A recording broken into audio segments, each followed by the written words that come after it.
Great to see gold, quote unquote, trending once again. However, GVZ is also rising rather. I don't know if you touched on A lot of these questions, by the way, can I stop this? Because the utilities point in this question, if it rises for a day, that's not the trade duration or the trend duration, right? Trade's 3 weeks or less, trend duration's 3 months or more. So if gold volatility was like up for a day, it's not up on a trending basis. Gold volatility's risk range is 16 to 23.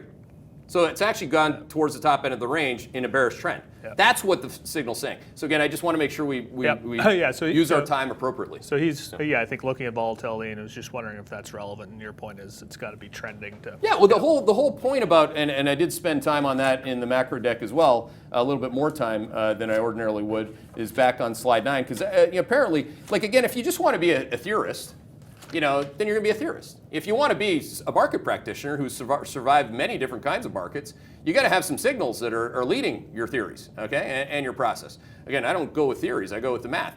So again, trades, trends, and tails, those are the durations. They're not like 1 day or 30-minute charts. They're not like 5 days. That's where a lot of people get whipped around because they're looking at the CNBC narrative trying to explain. Isn't it an amazing thing? Like 2 days ago, market up because COVID outbreak means more stimulus. Today, market down because COVID outbreak means give me something else. I mean, it's like, if that's what you're doing every day, you got to catch up, right? You got to get to the multi-duration, multi-factor model. Multi-factor means that I'm looking at my singular signal ahead. That's what I just explained. Again, thinking pods, quads, or to what gold and treasuries are telling me about quad 3 or economic recession. Okay, those are important things. By the way, we do have a bunch of new content in the deck, and this is maybe one way for people to really reconcile what we're talking about. Slide 31, slide 32. Let's go 31 first. 31. So again, is the economic recovery up 17.7% in retail sales? That's the month-over-month number. That's not a duration that I invest my money with. I traded around it. I mean, I think everybody knows I have a 100% batting average shorting tech this year. That's not a typo, and I didn't say that wrong. Why? Because I stopped shorting tech at the end of April. But I didn't say, wow, this is not a recession. So again, these are the important things. Retail sales down 6 or up 18. What is your call? Again, on a year-over-year basis, what back tests in the model, in the quad model, is not the sequential, it's the year-over-year. Same thing in the pod model. The pod model gave birth to the quad model. So again, we're looking back 2 years. You're looking at in a pod model, we're looking at the base effect of a 2-year comp, and in the quad model, we're using the same thing. So again, it's the year over year. Okay, look at and it wasn't the next chart. It's actually slide 34 in the current macro. We're bouncing to down 15.3% year over year in industrial production growth.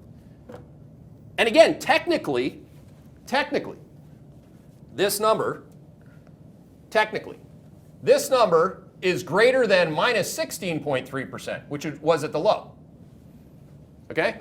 Minus 16. That should say minus 16. Minus 16.3%. That literally, on a year-over-year basis, is what industrial production growth did. Do you see on this chart anywhere where like minus anything, like again, you go all the way back, these are month-over-month numbers? Even the month-over-month was obviously bad. But again, it's clearly, if the number was minus 5, not minus 15, if it was minus 3, not minus 15, it would be negative for the pods of the industrial companies in particular. So again, obviously a pretty difficult time for people to go back on. I think it's very dangerous for anybody, whether they be over here, over there, or anywhere, to say, oh, you could have called all of this all the time. I actually think that the biggest trap is what I just said. Down 6, down 15. Show me the next data point.